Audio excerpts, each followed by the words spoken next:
तो परमात्मा की अपार कृपा से आज जसवंत नगर में ये मूल ज्ञान का प्रचार होने जा रहा है। बहुत बड़े भाग हैं उन जीवों के जो इस मूल ज्ञान को अपने पूरे जीवन काल में एक बार भी सुन पाते हैं। इतने बड़े भाग्य बोला गया। और उससे भी बड़े भाग होते हैं उन जीवों के जो इस मूल ज्ञान को थोड़ा सा भी समझ पाते हैं। क्योंकि सुनना आसान है, आए बैठे घंटा 2 घंटा सुन के चले गए, लेकिन इसको समझना बहुत मुश्किल है। ये जल्दी किसी की समझ में नहीं आता। अगर मालिक की कृपा हो जाए, बंदी छोड़ की दया हो जाए, परमपिता परमात्मा की मुहर लग जाए तो भले ये जीव को समझ में आ जाए, अन्यथा ये ज्ञान किसी के समझ में नहीं आता।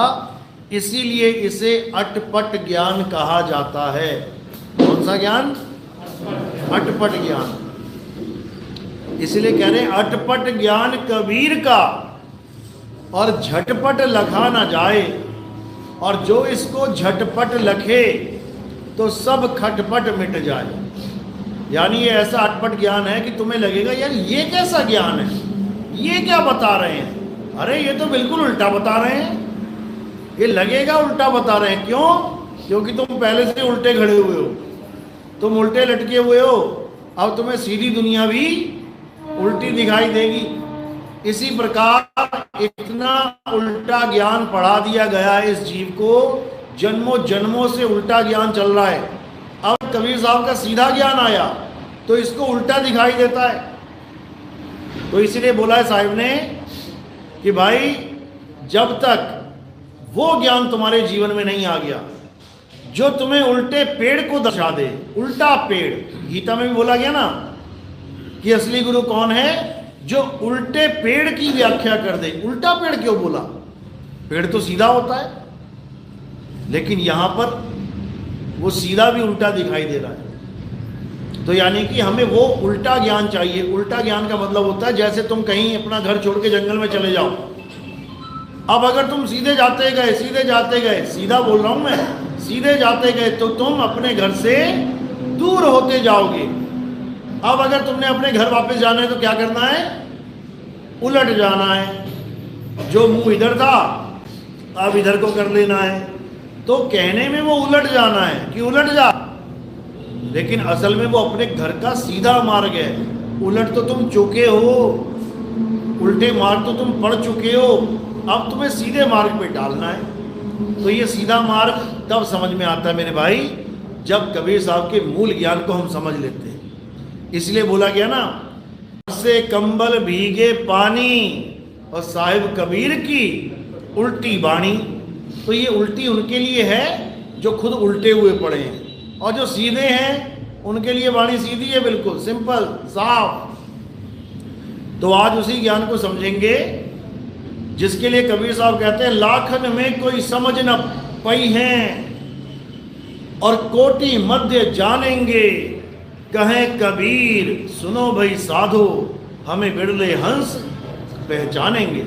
आज उस ज्ञान को मंथन करेंगे, आज उस ज्ञान को समझने की कोशिश करेंगे, और परमात्मा की कृपा हो गई तो मेरे भाई एक एक बात समझ में आएगी। और कृपा नहीं है तो सारी उम्र सत्संग सुनते रह जाना, मैं सारी उम्र झक मारता रह जाऊंगा, बताता रह जाऊंगा, लेकिन तुम्हारे बल्ले नहीं पड़ेगी। इसलिए अगर मेरी एक भी बात तुम्हारी समझ में आ रही है तो समझ लेना कि परमात्मा की कृपा हो रही है। ये तभी समझ सकता है ये विवेकी अंश, नहीं तो नहीं जाग पाएगा ये। चलो, तो आज का सत्संग शुरू करने से पहले परमात्मा के नाम पे जयकारा लगाएंगे।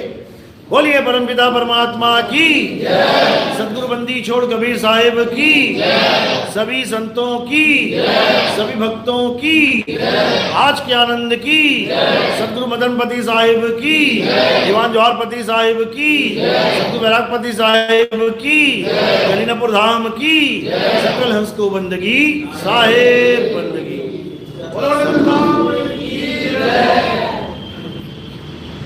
तो कबीर साहब जो ज्ञान हमारे लिए लेके आए थे वो बहुत बहुत बहुत ही दुर्लभ ज्ञान है।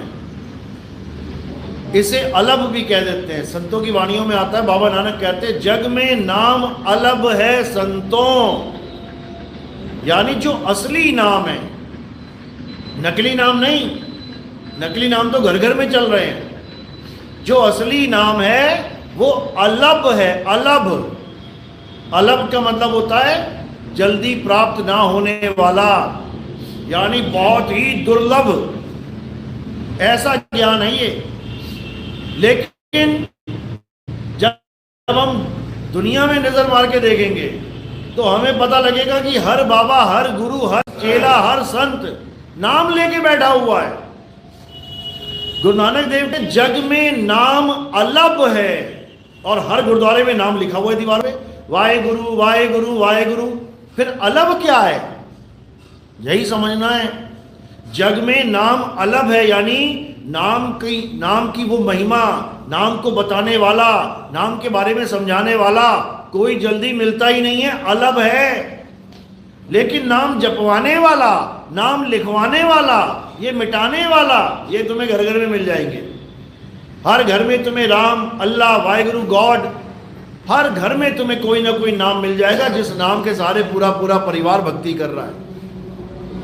या फिर कोई गुरु वाला है तो उस गुरु के पास बड़ी सहजता से नाम मिल जाएगा और सारे चेले नाम जप रहे हैं। लेकिन ये असली नाम नहीं है, ये सतनाम नहीं है, ये नकली नाम है, ये कृत्रिम नाम है, जिसके लिए बोला गुरु ग्रंथ साहब में। पहले तो बहुत सारे नाम लिख दिए गए भगवानों के, मुरली मनोहर मधुसूदन, हरे कृष्णा, हरे राम, बहुत सारे नाम लिखने के बाद क्या बोला, कृत्रिम नाम कथे तेरे जीपा और सत्य नाम तेरा परापुर बला। कहते कृत्रिम नाम, कृत्रिम नाम यानी नकली नाम, जो इंसानों के द्वारा बनाए जाते हैं, कागज कलम दवात से बनाए जाते हैं, हिंदी उर्दू पंजाबी भाषा में बनाए जाते हैं। ये सब नाम क्या है, नकली। कृत्रिम नाम कथे तेरे जीपा, अब असली क्या है, सत्य नाम तेरा परा पुरबला। यानी हे परमात्मा, तेरे बोलने लिखने पढ़ने वाले हजारों लाखों करोड़ों नाम तो इंसान बना के बैठ गया, लेकिन जो तेरा असली नाम है, जो तेरा सत्य नाम है, वो परा पुरबला। परा यानी इस तीन लोक से परे, पुरबला यानी संसार बनने से भी पहले था, है और रहेगा। उसे ही सतनाम कहते हैं। बाबा नानक समझा रहे हैं सतनाम क्या है, आदि सच, जुगाद सच है नानक, होसी भी सच। यानी असली नाम वो है जो दुनिया बनी भी नहीं थी, इंसान बना भी नहीं था, ये देवी देवता पैदा भी नहीं हुए थे, तब भी वो नाम था। आद सच, जुगाद, ये जुगो जुग बीत जाएंगे, खत्म हो जाएगा सारा खेल, फिर भी वो हमेशा रहेगा। है भी सच नानक, होसी भी सच, वो सच था, है और रहेगा। उसका ना तो कभी जन्म होता है, ना ही उसकी कभी मृत्यु होती है, ना उसको कोई लिख सकता है और ना ही उसे कोई मिटा सकता है। लेकिन तुम्हें जितने भी नाम दिए जा रहे हैं गुरुओं के द्वारा, तुम लिख भी सकते हो और मिटा भी सकते हो।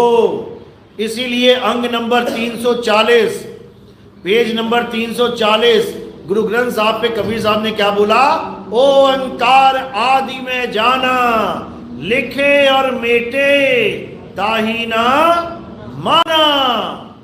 कहते हैं ठीक है, तुमने हजारों लाखों नाम रख लिए भगवान के, किसी ने राम रख लिया, किसी ने श्याम रख लिया, किसी ने भगवान रख लिया, किसी ने परमात्मा रख लिया, किसी ने परमेश्वर रख लिया, किसी ने गॉड रख लिया, किसी ने अल्लाह रख लिया। कहते हैं ठीक है, हमने भी रख लिया, एक ओंकार रख लिया, लेकिन वो नहीं जो लिखने और मेटने में आ जाए। हमारा ओंकार, हमारा एकंकार लिखने मेटने में नहीं आता। क्यों? क्योंकि वो एक वस्तु है, नाम नहीं है। पानी के नाम को अगर तुम पानी मान लो, आग के नाम को तुम आग मान लो, हवा के नाम को तुम हवा मान लो, तो तुमसे बड़ा बेवकूफ नहीं है कोई। घर में आग लग गई है, तुम्हारे पास पानी नहीं है और तुम मुंह से बोल रहे हो पानी पानी पानी, तो क्या होगा? आग बुझ जाएगी? कभी नहीं। तुम ठंड में खड़े हो, भयंकर ठंड पड़ रही है, तुम मुंह से बोल रहे हो आग आग आग आग, गर्मी मिल जाएगी क्या? कभी नहीं। गर्मी में सड़ रहे हो तुम और तुम बोलने लग जाओ ठंडी हवा ठंडी हवा ठंडी हवा, तो क्या ठंडी हवा मिल जाएगी तुम्हें? कभी नहीं। जब हमें ये नाशवान वस्तुएं तक नहीं मिल पा रही हैं जाप से, तो हमें वो परमात्मा कैसे मिल सकता है? नहीं मिल सकता। इसीलिए कबीर साहब ने बोला, मुझको कहाँ ढूंढे रे बंदे, मैं तो तेरे पास में, ना मैं जप में, ना मैं तप में, ना एकांत निवास में। यानी जो मुझे जप में तप में ढूंढ रहा है, वो अपना जन्म बर्बाद कर रहे हैं, उनका जन्म बर्बाद हो जाएगा। और आजकल के अधूरे गुरुआ लोग क्या कह रहे हैं, अगर तुम नाम जपोगे तो तुम्हारा जन्म सफल हो जाएगा। कबीर साहब कह रहे हैं नाम छोड़ दे, और ये गुरुआ लोग कह रहे हैं नाम जप ले। कैसे मैच हो जाएगा काम? इसीलिए कबीर साहब की वाणी उल्टी लगती है कि दुनिया इधर को जा रही है, ये अकेला कबीर पंथी इधर को जा रहा है। सारी दुनिया ये कर रही है, ये अकेला कबीर पंथी ये कर रहा है, क्योंकि कबीर साहब का ज्ञान ही उल्टा है। लेकिन उल्टा कैसे है? तुम्हें उल्टा के वापस घर पहुंचाने वाला है। इसीलिए कह रहे हैं, क्या बोल रहे हैं, उलट समानी आप में प्रगटी ज्योत अनंत, साहिब सेवक एक संग, खेले सदा बसंत। कहते हैं अगर तुमने उलटना सीख लिया, अगर तुमने अपने आप को उलटना सीख लिया तो पक्का घर पहुंच जाओगे। और अगर तुम नहीं उलट पाए तो लख 84 तैयार है, और उसके बाद बार बार जन्म मरण, बार बार जन्म मरण, हालत खराब हो जाएगी। जो तुम सोच रहे हो किसने देखा किसने देखा, लख 84 किसने देखा, एक बार कसाई के दुकान पे खड़े हो जाना, शाम तक लग जाएगा तुम्हें पता किसने देखा। देखना कैसे बकरी का गर्दन उड़ा के, उसकी खाल छील के, उसके बोटी बोटी करके खूंटी पे टांग देते हैं। 84 लाख है ये, एक भी गवाही नहीं होगी, एक भी अरदास नहीं लगेगी, कोई बचाने वाला नहीं बकरी को। सब खड़े होके देखते रहेंगे कि कसाई उसका गर्दन काट रहा है, एक ना बच। यही हाल तुम्हारा हो जाएगा अगर तुमने इस इंसान चोले को नहीं समझा। तो ये इंसान चोला एकमात्र ऐसा चोला है जिससे तुम्हारी मुक्ति हो सकती है, तुम्हारा जन्म मरण का रोग खत्म हो सकता है। और अगर तुमने ये चोला बर्बाद कर दिया तो मेरे भाई उसके बाद ऐसे ऐसे चोले मिलेंगे कि तुम्हारी हालत खराब हो जाएगी। इसलिए कबीर साहब समझा, लख 84 भुगत के और पौ पे अटके आए, अब की पासा ना पड़ा तो फिर 84 जाए। तो 84 से बचना है तो क्या करना पड़ेगा? काल जाल से बचना है तो क्या करना पड़ेगा? बचना चाहो काल जाल से तो चीनो शब्द हमारा, और कहें कबीर अमर कर राखूं जो निज होए हमारा। कहते मुझसे केवल शब्द का भेद प्राप्त कर ले। अगर काल जाल से बचना है तो केवल शब्द का भेद प्राप्त करना है। इस आस में नहीं रहना कि कबीर साहब आएंगे मुझे बचाएंगे। जैसे कोई बुलेट प्रूफ जैकेट देने वाला क्या कह रहा है आपको, भाई बाहर गोलीबारी चल रही है, केवल तू ये बुलेट प्रूफ जैकेट पहन ले, एक भी गोली तुझे नहीं छू सकती। सच बोल रहा है कि झूठ? सच बोल रहा है ना, बिल्कुल सच बोल रहा है। यही बात बाबा जय गुरुदेव ने भी बोली थी। कैसे बोली थी? अभी अगर मैं कह रहा हूं कि ये बुलेट प्रूफ जैकेट पहन लो तो तुम्हें गोली नहीं लगेगी, बिल्कुल सही बात लग रही है। लेकिन वही बंदा दोबारा बोले कि यही बुलेट प्रूफ जैकेट केवल 1 हफ्ते तक तुम्हें बचा सकती है, उसके बाद ये नहीं बचा पाएगी, तो ये बुलेट प्रूफ जैकेट असली है कि नकली? नकली है, नकली जैकेट है। यानी बाबा जय गुरुदेव ने अपने सत्संगों में ये बोला था 1980 में कि आज तो ये 5 नाम ये तुम्हारा कल्याण कर रहे हैं, लेकिन आने वाले समय में जो महात्मा आएंगे, जिन्हें ऊपर से आवाज आएगी, जब वो उस आवाज को ही सार शब्द बताएंगे, उसके बाद किसी का भी इन नामों से या बाबा जय गुरुदेव नाम से कल्याण नहीं होगा। बाबा जय गुरुदेव के कई चेले मिले मुझे और उन्होंने पूछा, कहते एक बात समझ में नहीं आई कि बाबा जय गुरुदेव ने ऐसा बोला तो बोला क्यों? क्योंकि नाम, परमात्मा का नाम सबको पार करता है, कभी भी पार करता है। ऐसा नहीं हो सकता कि ये परमात्मा का नाम अभी तो पार कर रहा है और बाद में ये पार नहीं करेगा, ऐसा नहीं हो सकता। तो बाबा जय गुरुदेव का ये कहना कि भाई अभी तो पार हो रहे हो, बाद में नहीं होगे, कहने को तो झूठ हो गया कि झूठ बोल रहे हैं, वो ये झूठ बोल रहे हैं। इसका मतलब वो नाम ना तो पहले पार कर रहा था और ना ही बाद में करेगा। बिल्कुल सिंपल बात है, लेकिन इसके पीछे कारण क्या है, हमें कारण को जानना पड़ेगा। याद रखना कारण क्या है। कारण ये है कि बाबा जय गुरुदेव को परमात्मा ने क्या ड्यूटी दी थी कि तुम लोगों को इकट्ठा करो, इस पंथ में इकट्ठा करो, इस पंथ में इकट्ठा करके संजो के रखो, और उसके बाद जब अगला महात्मा आएगा वो सत्संग सुनाएगा और वो प्रचार करेगा, नाम दीक्षा देगा, तब उन्हीं लोगों का सबसे ज्यादा कल्याण होगा जो उस पंथ में जुड़े हुए हैं। क्योंकि बाबा जय गुरुदेव ही एकमात्र ऐसा संत है इस दुनिया में ही बोलूंगा मैं, जिसने गद्दी पे बैठे बैठे ये बोल दिया था कि मेरे बाद कोई गुरु मत बन जाना। अपनी वसीयत तक नहीं करके गए वो, जो भविष्य की बातें बता रहे हैं, भविष्य में ऐसा हो जाएगा वैसा हो जाएगा, भविष्य में उनकी गद्दी पे कौन बैठेगा ये बोल के नहीं गए। लेकिन आज उन्हीं की गद्दियों पे उन्हीं के चेलों ने षड्यंत्र कर करके अधिकार कर रखा है। तो वो गुरुद्रोही हैं, वो गुरु मुख नहीं है।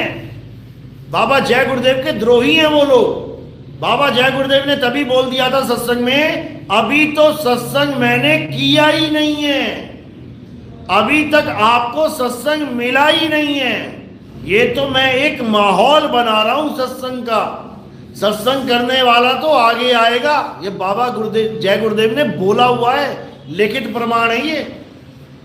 जब नाम दीक्षा सबको देते थे उसके बाद मंच से बोलते थे, अभी तक तो मैंने तुम्हें नाम दिया ही नहीं है। तो सारे चेलों में खलबली मच जाती थी, क्या बात कर रहे हो बाबा जी, 25 साल से तो मैं नाम जप रहा हूं, 30 साल से तो मैं नाम जप रहा हूं, 50 साल से मैं नाम जप रहा हूं, आप कह रहे हो अभी तक मुझे नाम दिया ही नहीं है। इतना दिलेर संत था वो, शरेआम बोलता था कि भाई एक कोई आने वाला है, वो आने वाला है और उसका एक नाम, एक भाषा और एक झंडा होगा। बताओ बाबा जय गुरुदेव कितने नाम देते थे? 5 नाम। जो खुद 5 नाम दे रहा है वो सारी संगत को चैलेंज कर रहा है कि जो आने वाला महात्मा है वो एक नाम देगा। लेकिन किसी ने भी बाबा जय गुरुदेव से पूछा तक नहीं कि बाबा जी अगर उसका एक नाम होगा तो फिर आप तो 5 दे रहे हो, फिर आपसे तो वो अलग होगा। एक ने भी नहीं पूछा। क्यों? क्योंकि इतना बुद्धि विवेक किसी के पास था ही नहीं। अब पूछ रहे हैं लोग। अब बाबा जय गुरुदेव की गद्दियों पे जो बैठे हुए महात्मा लोग, उनसे सवाल जवाब हो रहे हैं। टाटधारी बाबा जय गुरुदेव पंथ को छोड़ छोड़ के हमारे पास जुड़ रहे हैं। और ये टाटधारी कोई आम बंदे नहीं है, याद रखना। बाबा जय गुरुदेव ने अपने समय में कहा था सब टाटधारियों को कि युग परिवर्तन तुम ही करोगे। ये वो लोग हैं जो युग परिवर्तन के लिए अपने सारे मखमली वस्त्रों को छोड़ के कौन से कपड़े पहनते थे? टाट के। तुम टाट पे बैठना भी पसंद नहीं करोगे, बैठ के देख लेना। टाट के बोरे पे तुम बैठना भी पसंद नहीं करोगे कि बढ़िया सी दरी कालीन लगाओ। और उन लोगों ने, टाटधारियों ने सारा जन्म बिता दिया टाट पहन पहन के। किस लिए? हम लोगों के लिए, हम लोगों के लिए, कि हम कलयुग में सतयुग लेके आएंगे, चाहे टाट क्या, चाहे कांटों के वस्त्र पहनने पड़ जाए। इतने दिलेर हैं ये टाटधारी लोग। लेकिन काल ने ऐसी बुद्धि लॉक कर रखी है कि बाबा जय गुरुदेव की भविष्यवाणी को पढ़कर भी नहीं समझ पा रहे हैं। लेकिन अब परमात्मा की ऐसी कृपा हो गई है कि 40-40, 50-50 साल पुराने बाबा जय गुरुदेव के टाटधारी शिष्य अब हमारे साथ जुड़ रहे हैं। अब ये लाइन लगती जाएगी और अब युग परिवर्तन होके रहेगा। ये परमात्मा के वचन हैं, ये कबीर साहब के वचन हैं, ये कट नहीं सकते। संत वचन पलटे नहीं और पलट जाए परमंड। तो ये संतों के वचन हैं कि कलयुग में सतयुग आएगा तो आएगा, समा बदलेगा तो बदलेगा, सारे नाम खत्म होके एक नाम का परचम लहराएगा तो लहराएगा।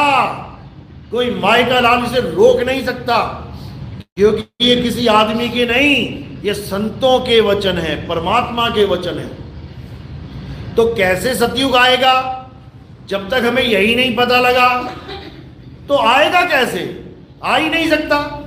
पहले हमें यह जानना पड़ेगा सतयुग आता कैसे है, क्योंकि सतयुग कहीं बाहर नहीं आएगा कि ये पूरा आसमान बहुत सुंदर हो जाएगा, चांदी सूरज जैसा चमक जाएगा। ऐसा नहीं होगा कि ब्रह्मा जी कमल पे बैठे दिखाई देने लग जाएंगे, विष्णु जी गरुड़ के ऊपर उड़ते हुए दिखाई देंगे, शंकर जी नंदी के ऊपर खड़े दिखाई देंगे। ऐसा सतयुग आएगा? ऐसा नहीं आएगा। सतयुग कैसा आएगा? सतयुग तुम्हारे अंदर आएगा, तुम्हारे भीतर आएगा। तुम्हारा मन जो अभी कलयुग में बैठा हुआ है, यही पलट के कहते कागा से हंसा किया करत न लागी वार। यही तुम्हारे अंदर जितने विकार है, जितनी भी तुम्हारे अंदर मैल है, ये सब दूर हो जाएगी और तुम खालिस बन जाओगे, खालिस। इसीलिए बोला है कि राज करेगा खालसा, आकी रहे ना कोई। यानी एक राज ऐसा आएगा, ये नहीं बोल रहे कि किसी पगड़ी वाले का राज आएगा, किसी सिख भाई का राज आएगा, कि कोई सिख भाई प्रधानमंत्री बन जाएगा या कोई राजा बन जाएगा। यहां कह रहे हैं राज करेगा खालसा। राज का मतलब क्या है? राजा की गद्दी पे बैठेगा जाके। और कौन बैठेगा? खालसा। खालसा का मतलब ये नहीं खालिस्तानी वाले। खालसा का मतलब क्या है? जो शुद्ध हो जाए, जो निर्मल हो जाए, जो मल से रहित हो जाए, वो खालसा है। तो राज कैसे करेगा? वो राजा की गद्दी में जाके बैठ जाएगा। राजा की गद्दी कहां लगी है? कबीर साहब समझा रहे हैं, अब तो जाए चढ़े सिंहासन, मिले हैं सारंग पानी, राम कबीरा एक भय हैं, कोई ना सके पहचानी। तो हो गया ना राज।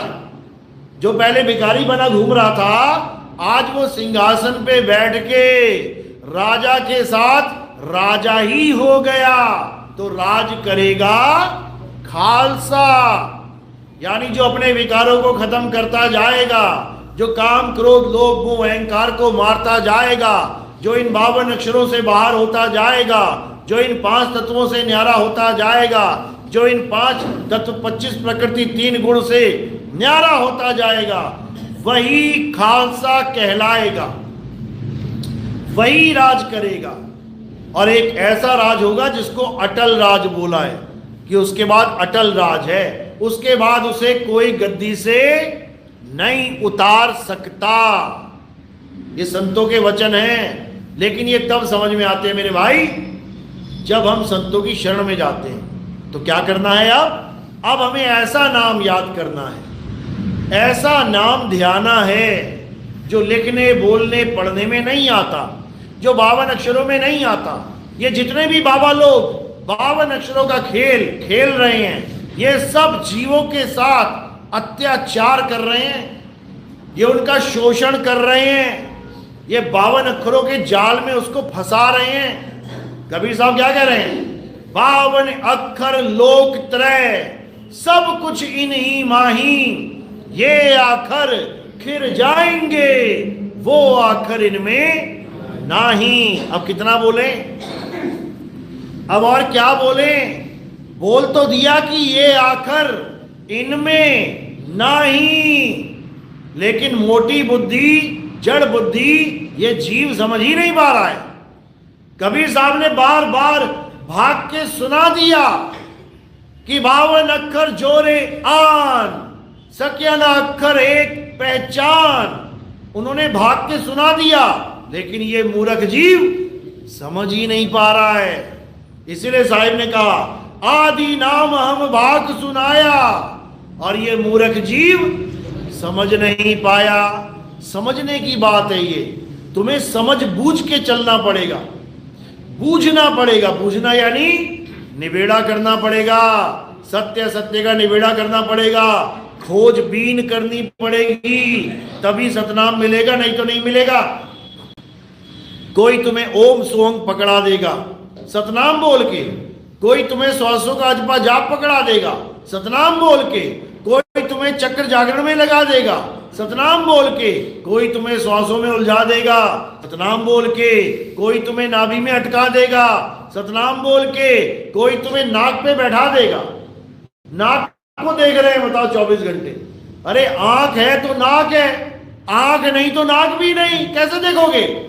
इतना भी नहीं समझ में आ रहा है इन लोगों को, और बस भरमते चले जा रहे हैं। कोई तुम्हें आसमान में ये हिलती हुई लड़ियां दिखा देगा। किस किसने देखी हैं? आसमान की तरफ देखो, हिलती हुई लड़ियां दिखाई देती है, डब्बा डब्बा डब्बा, छोटा छोटा, कभी तीर कमान बन जाएगा, कभी धनुष बन जाएगा, कभी सांप जैसा बन जाएगा। इधर देखोगे इधर इधर भागेगा, इधर देखोगे इधर भागेगा। देखा कभी? क्या कहते हैं उसको? हमारे यहाँ झालर कहते हैं। वो झालर लटकी हुई हैं। ऐसे ऐसे गुरु हैं जो क्या कहेंगे, बस झालर को एक जगह कर दो, बस टिका दो। मतलब हिल रही है तो यानी भक्ति नहीं बन रही है। एक जगह देखते रहो, देखते देखते टिका लो तो समझ लो श्रुति स्थिर हो गई। अरे हुई कहाँ? उस रस्सी में हो गई, तो रस्सी में का फांसी लगानी है कि जाके स्थिर करके? इतना भी नहीं समझ रहे हैं कि जब तक तुम किसी चीज को देख रहे हो तब तक तुम अपने आप को नहीं जान पा रहे हो। जब तक तुम दृष्टा हो तब तक तुम अज्ञान में हो। इसलिए अब क्या करना है? दृश्य और दृष्टा का खेल खत्म करके अपने आत्म स्वरूप को जानना है। किसी और को नहीं देखना। मैंने किसको जानना है? खुद को। जैसे एक कुत्ता कमरे में बैठा है, कितने कुत्ते हैं? एक। अब उसके आगे शीशा लगा दो, कितने हो गए? 2। बस यही भरम है, यही भरम है कि 2 हो गए। जो कहता है 2, फिर वो भटकेगा। कुत्ता एक ही है, आगे शीशा लगाया, शीशे में थोड़ी नहीं कोई असली कुत्ता आ गया, वो तो नकली है। वहां पर एक ही है, लेकिन भ्रमित होके 2 मान बैठा है। तो क्या कर रहा है? भौंक रहा है। जब तक खुद से भिन्न परमात्मा को ढूंढेगा तब तक भौंकता ही रहेगा। खुद से भिन्न का मतलब ये नहीं कि तुम जीव को परमात्मा मान लो। खुद से भिन्न का मतलब है पहले खुद को जान लो कि तुम हो क्या, तुम्हारा सत्य स्वरूप है क्या, तुम्हारा असली नाम है क्या, तब जाके तुम भक्ति कर पाओगे। तो हमारा असली नाम क्या है, हमारा स्वरूप क्या है? कबीर साहब क्या कहते हैं? कहते सत्य स्वरूपी नाम साहिब का, सो निज नाम हमारा। यानी अगर कोई हमें पूछे कि तुम्हारा निज नाम क्या है, तो हमने कोई नाम नहीं बताना है कि मेरा नाम नितिन है, मेरा नाम सुरेंद्र है, मेरा नाम महेंद्र है, ये नहीं बताना है। अगर कोई पूछे आपका निज नाम क्या है, तो आपने क्या बताना है? सत्य स्वरूपी मेरा निज नाम है। सत्य स्वरूपी नाम साहिब का, सो निज नाम हमारा। यानी मेरा नाम क्या है? सत्य ही मेरा नाम है, सत्य स्वरूप ही मेरा नाम है। इसलिए मेरा नाम सतनाम है। ये किसी काल भगवान का नाम नहीं है, ये किसी अक्षर पुरुष का नाम नहीं है। अरे जहां लगी सत गया हो का ही हो जाता है सत नाम। यानी हे परमात्मा, एक तू सच्चा और तेरा नाम सच्चा।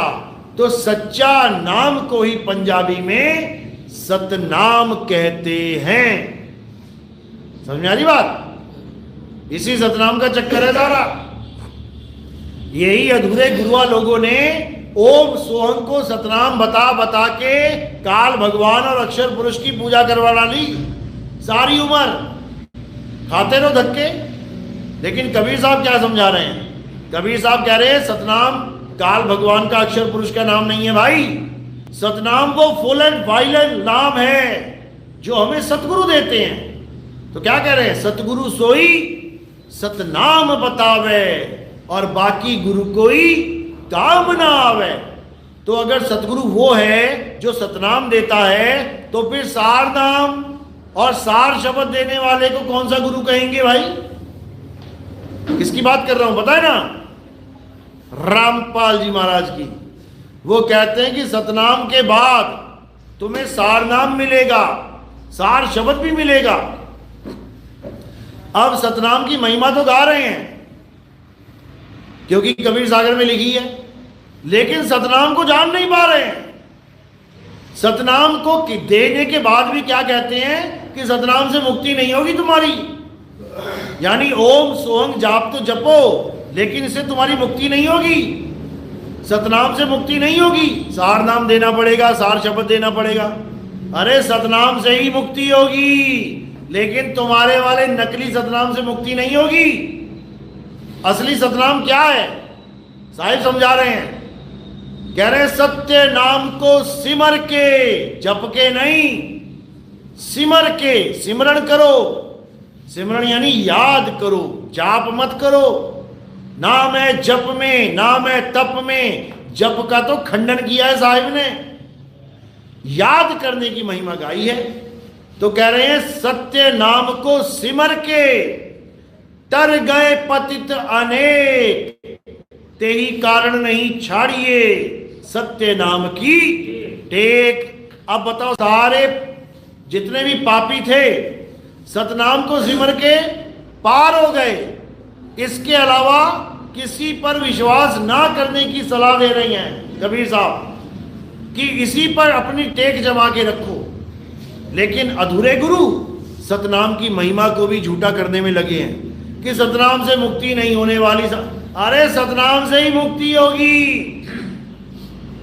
लेकिन अज्ञानी जीव नहीं समझ पा रहा है। अज्ञानी जीव सतनाम को मंत्र मान बैठा है। और साहिब क्या समझा रहे हैं?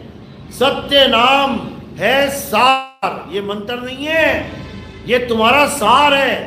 तुम्हारे पास दो चीजें हैं, कौन कौन सी? एक असार और एक सार। अब असार क्या है? ये काया माया, ये खाल बाल, ये आंख कान नाक, ये हाथ पैर, ये लिंग गुदा, ये खून मांस मज्जा, ये सब क्या है? असार। अब इसी के साथ सार भी है, लेकिन बूझना पड़ेगा। इतनी चीजें रिजेक्ट मार दी, अब वो क्या है जो सार है?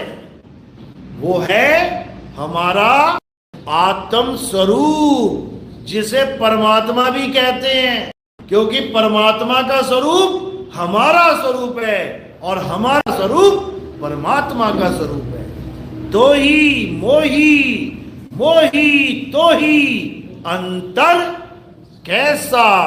और जो उसको अंतर बना के बैठ गया है उसका कल्याण कभी नहीं हो सकता। इसीलिए गुरु नानक देव कह रहे हैं कि आत्मा परमात्मा एक को करे, अंतर की दुविधा अंतर मरे। यानी ऐसा गुरु मिल जाए जो दोनों को एक कर दे, अंतर ना छोड़े बीच में, तब समझ लो कि अब कल्याण होगा, अन्यथा ये जन्म ऐसे ही बर्बाद हो जाएगा। तो साहिब क्या, साहिब यही समझा रहे हैं कि सतनाम तेरा स्वरूप है, सतनाम कोई मंत्र नहीं है। तो क्या कह रहे हैं?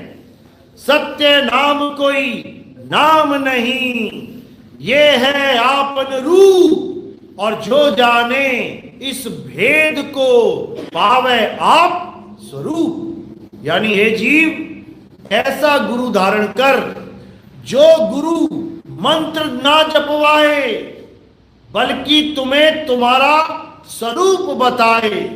और ये वही बता पाएगा जो गुरु अपने रूप को जानता है। जिसे अपने रूप की खबर है वो तुम्हें तुम्हारे रूप की खबर भी दे देगा। इसलिए कबीर साहब ने बोला, गुरुआ तो घर घर फिरे, कौड़ी केर 50, अपने रूप की खबर नहीं और शिष्य करण की आस। अपने रूप का, अपने आप को ये काया माया समझ बैठा है, अपने आप को ये बाल खाल समझ में बैठ गया है, अपने आप को 10 इंद्रियां समझ के बैठा है। इससे इसका कल्याण नहीं होगा, ना गुरु का और ना ही चेले का। इसीलिए साहिब ने बोला है, क्या कह रहे हैं, गुरुआ तो घर घर फिरे, यानी हर घर में फिर भी रहे हैं ये लोग, और क्या दे रहे हैं, मंत्र पकड़ा रहे हैं। अरे घर घर मंत्र देत फिरत हैं, माया के अभिमाना, और गुरुआ सहित शिष्य सब बूढ़े, अंतकाल पछताना, साधो देखो ये जग बौराना। जग केवल कबीर पंथ नहीं, केवल नानक पंथ नहीं, केवल धर्मदास पंथ नहीं, केवल दादू पंथ नहीं, केवल भीखा पंथ नहीं, केवल कमाल पंथ नहीं, केवल पलटू पंथ नहीं, सारे पंथ क्या दे रहे हैं आज के टाइम में, मंत्र। घर घर मंत्र देत फिरत हैं, यानी तुम्हें नाम दे रहे हैं कौन से, जपने वाले। जपो आदि नाम, अजर नाम, अमर नाम, सब नकली है। जपो सतनाम, सतनाम, सब नकली है। जपो राम राम, अल्लाह अल्लाह, वाहिगुरु वाहिगुरु, गॉड गॉड, ये सब नकली नाम है। तो असली नाम क्या है, परमात्मा का स्वरूप ही असली नाम है, वो आत्म स्वरूप असली नाम है। हे अर्जुन, जो अपनी आत्मा को जान लेते हैं, जो अपनी आत्मा में रमण करते हैं, जो अपनी आत्मा में संतुष्ट हैं, उनके लिए कोई धार्मिक कर्म कर्तव्य लागू ही नहीं होता। यानी उसे कोई नाम जपने की जरूरत नहीं, उसे कोई पूजा पाठ करने की जरूरत नहीं, उसे कोई हवन यज्ञ करने की जरूरत नहीं, उसे किसी भी प्रकार का कोई कर्म कांड करने की जरूरत नहीं है। तो क्या करना है, केवल आत्मा में रमण कैसे करना है, बस इसकी जानकारी मिल जाए। कोई लाख बार कहे कि राम राम जप लो, 10 करोड़ बार, तुम्हें आत्म ज्ञान हो जाएगा, आत्मा में रमण कर जाओगे, नहीं हो सकता। कोई लाख बार कह ले कि राधे राधे जपने से तुम्हें आत्म ज्ञान हो जाएगा, 10 करोड़ बार जप लो, नहीं हो सकता। कोई कहे अल्लाह अल्लाह करने, वाहिगुरु वाहिगुरु करने से तुम्हें आत्म ज्ञान हो जाएगा, तुम्हारी मुक्ति हो जाएगी, नहीं हो सकती। कारण क्या है, कारण है ये नकली नाम, ये 52 अक्षरी नाम, ये हाथ से लिखे जाने वाले नाम। बाबा नानक तभी बोले थे, कहते हैं अखा वाजो वेखना, यानी जो असली नाम है उसको हम आंखों से नहीं देख सकते। ये जितने भी गुरु नाम दे रहे हैं असली असली बोल के, ये सब नाम लिखने पढ़ने वाले हम आंखों से देख सकते हैं, हो गया नकली नाम। तो कह रहे अखा वाजो वेखना, बिन कन्नी सुनना, यानी असली नाम, सतनाम, सच्चा नाम हम इन कानों से नहीं सुन सकते, क्योंकि वो कानों का विषय ही नहीं है। तो कह रहे अखा वाजो वेखना, बिन कन्नी सुनना, ऐरा वाजो चलना। कई लोग कहते बाबा जी आएंगे, लेके जाएंगे, कैसे लेके जाएंगे? अब बाबा जी आए हैं और लेके जाएंगे तो पैदल ही लेके जाएंगे। गरीब बाबा होगा तो पैदल लेने आएगा, अमीर बाबा होगा तो कार में लेने आएगा। कई मरने वाले लोग कहते बाबा जी आ गए, गड्डी लेके आए ने। बताओ, मतलब कार भी आ रही है बाबा जी की, कार लेके जाएंगे कहां? कार के लिए कौन सी सड़कें बना रखी है सतलोक में? तो इतना बुरा हाल हो चुका है इस जीव का कि फूटी आंख विवेक की और लखे न संत असंत, और जसके संत 10-20 हैं वाह को नाम महन। आजकल क्या ट्रेंड चल रहा है? आजकल पैसा दे के संगत बुलाई जा रही है, 500-500 रुपया दे के बैठा देते हैं संगत में और YouTube चैनल पे डाल देते हैं, देखो कितने चेले हो गए हमारे। क्यों? क्योंकि भेड़ को देख के भेड़ फंसती है। अब भेड़ फंसेगी तो क्या देगी? अरे कितनी सारी भेड़ें खड़ी हैं, मैं भी घुस जाऊं उसमें। कबूतर देख के कबूतर फंसता है। कबूतर उड़ाने वाले क्या करते हैं? एक कबूतर पालते हैं, केवल 1 से 100 कर लेते हैं। कैसे? कबूतरी पाल लेते हैं और उसके बाद छतरी पे रख देंगे उसको पैर बांध के।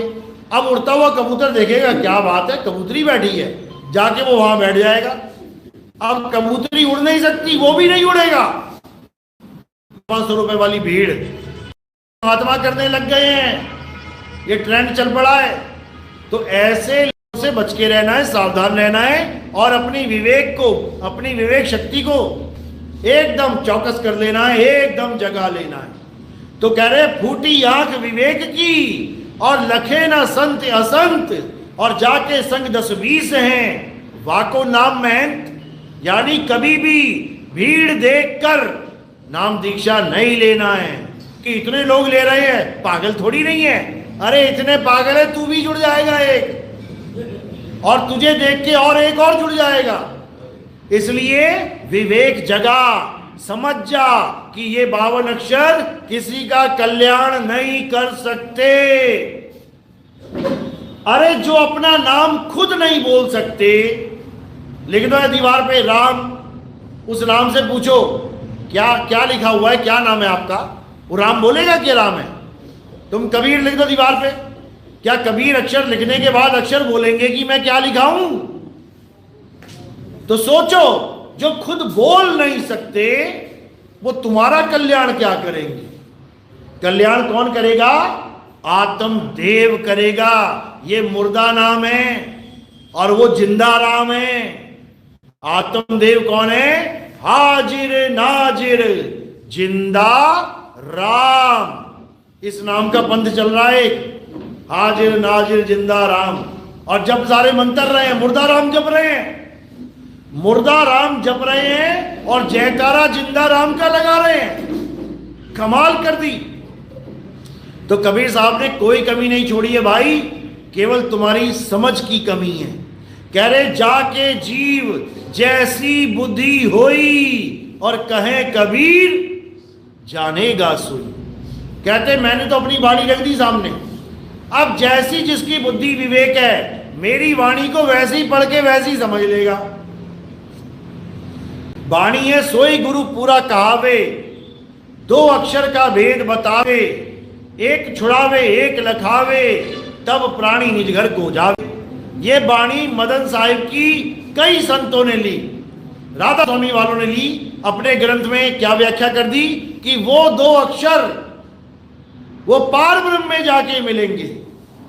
बताओ, अपनी बुद्धि लगा रहे हैं कि सोई गुरु पूरा कहावे, अपने गुरु को पूरा गुरु बनाने के लिए इस वाणी की व्याख्या कर रहे हैं, जबकि देते 5 नाम है और वाणी खोल रहे हैं 2 अक्षर वाली। अरे 2 अक्षर तुमने कहां बताया आज तक संगत को?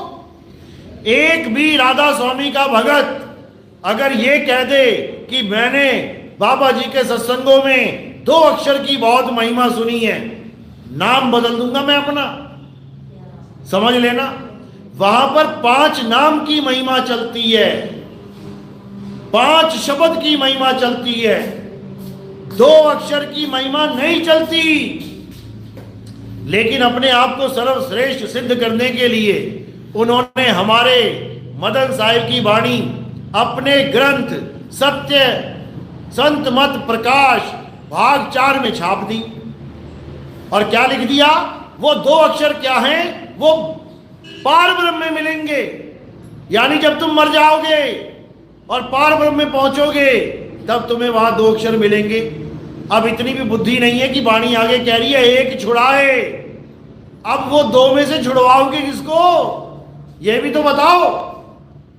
एक छुड़ाए एक लखाए, वाणी तो ये कह रही है कि 52 छुड़ाए और आदि अक्षर लखाए, लेकिन इन्होंने क्या कर दिया, वो 2 अक्षर पार ब्रह्म में मिलेंगे और उसके बाद सारा मामला गोलमोल। अरे कौन सा अक्षर छुड़ाओगे, कौन सा लखाओगे, ये भी तो बताओ। लेकिन नहीं, फिर इस वाणी को उन्होंने नाम छापा कि गुरु ग्रंथ साहब में छपी है। थोड़े दिनों बाद समझ में आ गया कि गलती हो गई है। जब इंक्वायरियां चलने लग गई, जब सवाल जवाब होने लग गए, तो उन्होंने क्या कर दिया, असली नाम छाप दिया कि मदन साहिब कहते हैं सोई गुरु पूरा कहाए, 2 अक्षर का भेद बताए।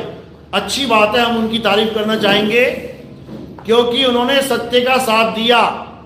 पहले गलती हो गई, इंसान से गलती हो जाती है, कोई बात नहीं, लेकिन उन्होंने, राधा स्वामी वालों ने अपनी गलती सुधारी, इसका मैं उनको धन्यवाद देता हूं। लेकिन वही वाणी जब रामपाल जी महाराज ने ले ली, अब उन्होंने क्या व्याख्या कर दी, सोई गुरु पूरा कहावे, 2 अक्षर का भेद बतावे, एक छुड़ावे एक लखावे, तब प्राणी निज घर को जावे। क्या बना दिया उन्होंने, इन 2 अक्षर को ओम सोम बना दिया। अब वाणी कह रही है एक छुड़ावे एक लखावे, अब इन्होंने ना कुछ छुड़वाया ना कुछ लखाया और ओम सोहंग मंत्र रटवा दिया, जबकि ये भी ना जान पाए कि ओम और सोहंग अक्षर नहीं शब्द है। कितने अक्षरों से बना है ओम, आ उ म, 3 अक्षरों से ओम बन गया, और सोहंग सा, ओ की मात्रा हा ग 4। इतना भी नहीं समझ पाए कि ये 4 अक्षरों का मेल है और वो 3 अक्षरों का मेल है, और उठा के इनको 2 अक्षर बना दिया। और अगर 2 अक्षर देने वाला ही परमात्मा है, पूरा गुरु है, तो फिर आगे तीसरा चौथा क्यों बांट रहे हो भाई? वाणी तो तुम्हें निज घर तक पहुंचा रही है 2 अक्षरों के द्वारा। सोई गुरु पूरा कहावे, 2 अक्षर का भेद बतावे, एक छुड़ावे, गुरु ने नाम छुड़वा दिया, एक अक्षर छुड़वा दिया, एक लखावे। अब इसको लखाने के बाद कहां पहुंचोगे, निज घर को जावे, यानी 2 ही अक्षर में 2 अक्षर का भेद प्राप्त करने के बाद तुम निज धाम को पहुंच जाओगे। और जब निज धाम ही पहुंच गए 2 अक्षर से, तो उसके बाद सार नाम सार शब्द का ड्रामा क्यों चल रहा है? 1 लाख रुपए का सार शब्द बिकता है रामपाल जी के यहां, कभी जाके लेना, पता लगेगा। संकल्प करवाते हैं, 1 लाख रुपए का संकल्प करो, और तुम कहो जी हमारे पास 1 लाख नहीं है, तो पता क्या बोलते हैं? कहते हैं 2-2 हजार रुपए की किस्त बांध लो, 50 महीने की किस्त बांध लो, जैसे गाड़ी लेके आए हो तुम 1 लाख की, 50 महीने में 1 लाख पूरे कर दोगे तुम। ऐसा बर्बाद कर दिया इन लोगों ने। परमात्मा ने कभी 1 लाख रुपया नहीं मांगा होगा किसी से कि भैया तुझे वाणी लेनी है, वाणी पढ़नी है, नाम लेना है। इतना बुरा हाल कर दिया इन लोगों ने जीव का कि क्या बताया जाए। और वो भी क्या दे रहे हैं, ओम सोहम सत्य कबीरा। बताओ, इतना बुरा हाल है। लेकिन कबीर साहब क्या कहते हैं? कबीर साहब कहते हैं कि इस 52 के जाल में नहीं फंसना है। अरे 52 के जंजाल में फंस गया ये संसार, और सिमरन 52 का करे कैसे लागे पार। सिमरन करना था परमात्मा का, सिमरन करना था परम तत्व का, और सिमरन किसका करवा दिया? 52 अक्षरों का। फंस गई चिड़िया जाल में। तो अब क्या करना है? अब 52 के जाल को तोड़ देना है। तो साहिब समझा रहे हैं, जो नर पड़े 52 के फेरा, सो नर जानो काल के चेहरा। जब 52 का टूटे डोरा, सहजे छूटे काल झकुरा। फिर नहीं आए फिर नहीं जाए, सार शब्द में रहे समाये। बिल्कुल क्लियर कर दिया है कि जो 52 अक्षरी नाम देके कहता है कि सारी उम्र जपो, वही काल का दूत है, और जो तुम्हारे 52 अक्षरों को काट दे वही परमात्मा का हंस है। इसीलिए बोला एक छुड़ाए। ये जितने 52 अक्षर जप के बैठे हुए हैं लोग, इसको छुड़वा दे, एक लखाए उस परमपिता परमात्मा के सच्चे नाम का, उस आदि नाम का, उस अजर नाम का, उस अमर नाम का लखाव करवाए, यानी उस तत्व ज्ञान को पकड़ाए और उसी तत्व का ध्यान धरते धरते तुम भी वही हो जाओगे। अब करना कैसे है? अब माला वाला नहीं जपनी है, छोड़ दो, माला फेंक दो।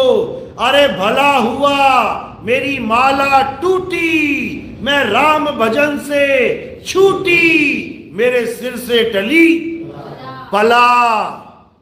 भला है ये, भगवानों के नाम बला है। तुम्हारे सिर पे नाच रही है ये बला। अब क्या करना है? अब इस बला को उतार देना है, माला को फेंक देना है। अरे माला तो कर में फिरे और जीभ फिरे मुख माही, मनवा दसहू दिसी फिरे, ये तो सिमरन नहीं। हटाओ इसको। कहते माला फेरत जुग भया, अरे मिटा न मन का फेर, कर का मन का फेंक के मन का फेर।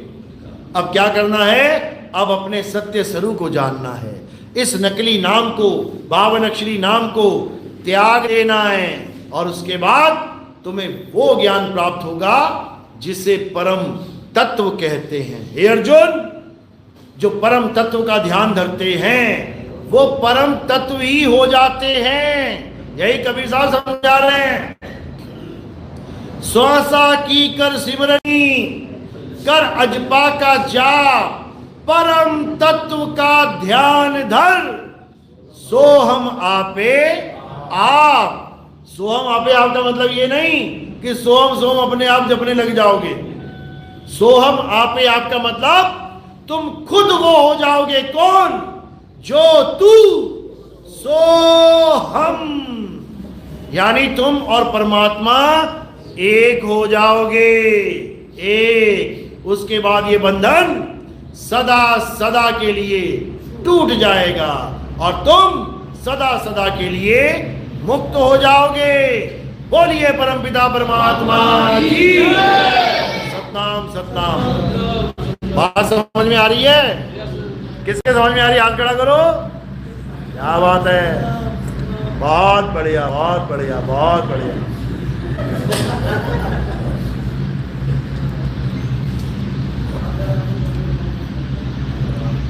तो ऐसे ही विवेक जगा के रखना है और आत्म तत्व को जानना है। आत्म तत्व ही परम तत्व है, और आत्म तत्व को जानेगा कौन? ये जीव जानेगा। जीव और आत्मा को एक मत समझ लेना। जीव चलायमान है, चलता है, और आत्मा अचल है। अध्याय 2 24वां श्लोक। हे अर्जुन, ये आत्मा अछेद्य है, अदा है, ये आत्मा अचल है, ये कभी नहीं चलती, ये अडोल है, सदा स्थिर रहने वाली है। इस आत्मा को ही सत्य सनातन कहते हैं। चलो अब आरती का समय। आरती कैसे करते हैं समझ लो। हमारे यहाँ किसी भी फोटो की, कैलेंडर की, कोई मूर्ति की आरती नहीं होती। अगर कोई कबीरपंथी नहीं है, वो कबाड़पंथी, अगर कोई कबाड़पंथी तुझसे किसी कबीर साहब की फोटो की पूजा करवाए, आरती करवाए, तो याद रखना वो तुम्हें बर्बाद कर रहा है। कबीर साहब ना तो कोई फोटो है और ना ही कोई शरीर है। क्या कह रहे हैं कबीर साहब? मेरे सत्य स्वरूप को जानो। हमारा स्वरूप क्या है? हम हैं शब्द शब्द हम माही, हमसे भिन्न और कछु नाही, शब्द न बिन से देही, कहे कबीर शब्द से नहीं। तो अब कबीर साहब को शरीर नहीं मानना है। कबीर साहब शब्द हैं और अपने आप को भी शरीर नहीं मानना है। तुम क्या हो? सूरत हो। तुम अभी जीव हो, अविनाशी हो, लेकिन अपने स्वरूप को नहीं जान रहे हो, इसलिए भटक रहे हो। अब क्या करना है? अब जीव से पीव हो जाना है। कैसे होंगे? क्या बोल रहे हैं? अरे कोटि तो ब्रह्मा भय और कोटि भय ईश, साहिब तेरी बंदगी से जीव होए जगदीश। तो ये फूल कहां रखने हैं? मेरे सिर के ऊपर। सिर के ऊपर क्यों रखने हैं? क्योंकि पैरों की उंगलियों से लेके सिर की चोटी तक ये क्या है? नाशवान शरीर। और हमने आरती किसकी करनी है? अविनाशी आत्मा की। तो अविनाशी आत्मा कौन है? कबीर साहब समझा रहे हैं, संत हमारी आत्मा, हम संतन के जीव, संतन हम में रम रहे, जीव माखन में घी। तो हमारे यहाँ संतों को शरीर नहीं माना जाता, हमारे यहाँ गुरु को काया नहीं माना जाता, हमारे यहाँ गुरु शब्द है। हर का सेवक हर के जैसा, भेद न जानो मानस देहा। यानी मानुष देह को देख के भेद मत समझ लेना।